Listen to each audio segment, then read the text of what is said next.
भारतीय क्रिकेटच्या इतिहासात काही स्टोरी अशा असतात ज्या तुमच्या डोळ्यात पाणी तर आणताच, पण त्या तुम्हाला तितक्याच इन्स्पायर सुद्धा करतात।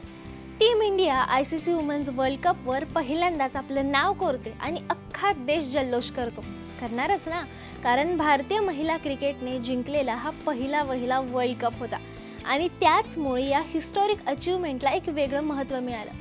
पण या सगळ्या जल्लोषात आनंदात एक खंत होती आणि ती म्हणजे आपली ओपनर प्रतिका रावल हिला वर्ल्ड कप मेडल न मिळाल्याची।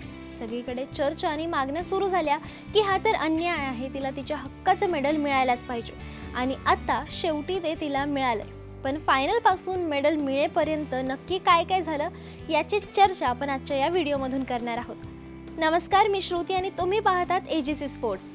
प्रतिका रावल म्हणजे इंडियन वुमन टीमची एक खूप इम्पॉर्टंट प्लेयर आणि मेंबर, आणि या वर्ल्ड कपमध्ये तिने आपल्या आक्रमक बॅटिंगने आणि शानदार फिल्डिंगने संघाच्या विजयामध्ये मोलाची भूमिका बजावली होती।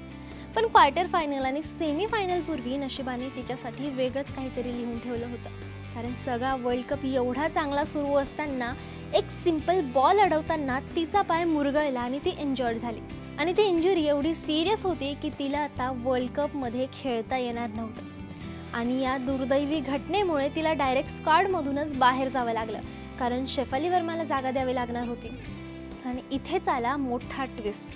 आयसीसीच्या रूल्सनुसार जे खेळाडू स्पर्धेच्या फायनलमध्ये इंजुरीमुळे किंवा इतर काही कारणामुळे बाहेर पडते तिला वर्ल्ड कपचं मेडल ऑफिशियली मिळत नाही।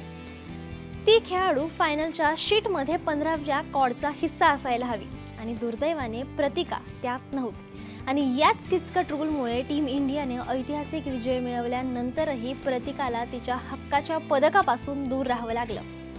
एका बाजूला सगळी टीम वर्ल्ड कप जिंकल्याचा जल्लोष करत होती आणि दुसऱ्या बाजूला या वर्ल्ड कपमध्ये मोलाची भूमिका निभावल्यानंतरही प्रतिकाला तिच्या हक्काचं मेडल मिळालं नव्हतं। प्रतिकाला मेडल न मिळाल्याची माहिती ज्या वेळेला सोशल मीडियावर हॉट टॉपिक बनली तेव्हा जगातले फॅन्स आणि क्रिकेट एक्सपर्ट्स यांनी या नियमावर प्रश्न उभे केले।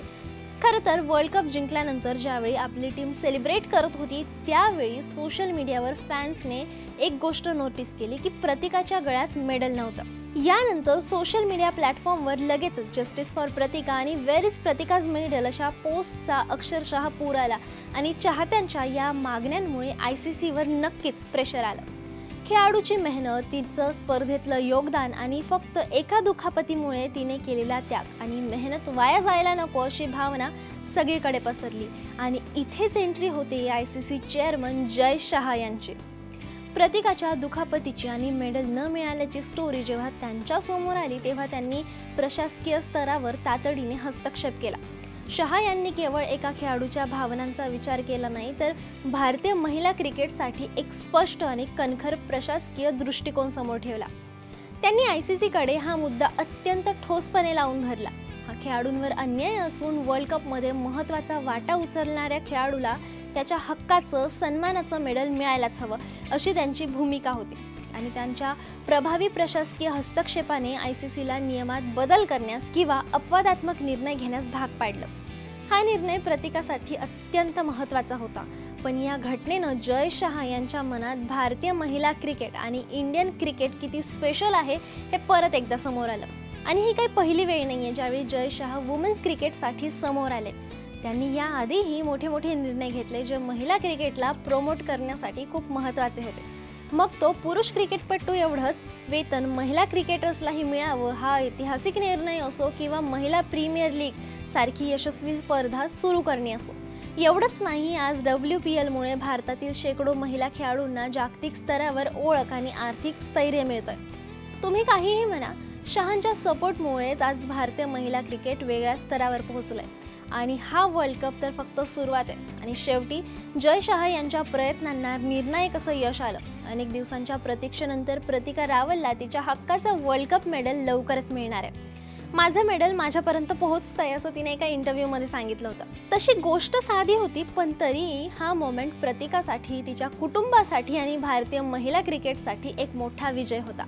पण या संपूर्ण मेडलच्या स्टोरीने क्रिकेट जगताला एक महत्त्वाचा संदेश दिलाय की आता महिला क्रिकेटर्स आणि त्यांचे हक्क हे पुरुष क्रिकेटर्स इतकेच महत्त्वाचे मानले जात आहेत, कारण शेवटी त्याही आपल्या देशासाठीच खेळतात।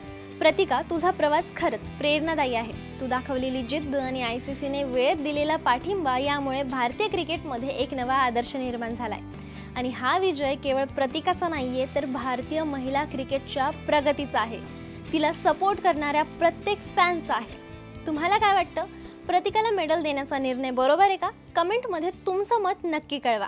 भेटूयात पुढच्या व्हिडिओमध्ये.